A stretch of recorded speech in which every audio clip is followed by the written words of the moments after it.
আজ থেকে মাকে আর ঘরের কোনো কাজ করতে দেবো না। ভাবছি এবার থেকে ঘরের ছোটখাটো সমস্ত কাজ আমিই নিজের হাতে করে নেব।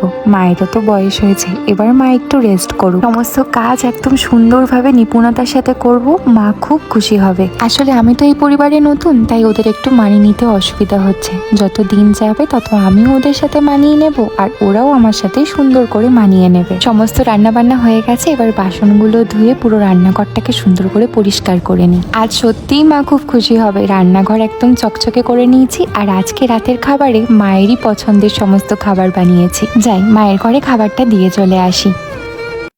তোমার বৌমা কত ভালো দিদি। আমার বাড়ির বৌমাটাকে দেখো না, সারাক্ষণ ফোন নিয়ে বসে থাকে। যখনই দেখবো বিছানার ওপর পায়ের ওপর পা তুলে বসে আছে। কাজ করার বেলায় অষ্টরম্ভা। ভিকিরি বাপের বাড়ি থেকে কিছু তো আনতে পারেনি, বড়লোক শ্বশুর বাড়ি পেয়ে গেছে। নেহাত আমার বাবুটা ভালোবেসে নিয়ে এসেছে বলে, না হলে ওরকম দেখতে কুৎসিত মেয়েকে জন্মেও এ বাড়ির বউ করতাম না। কি আর বলবো তোমাকে, এই তো চলছে।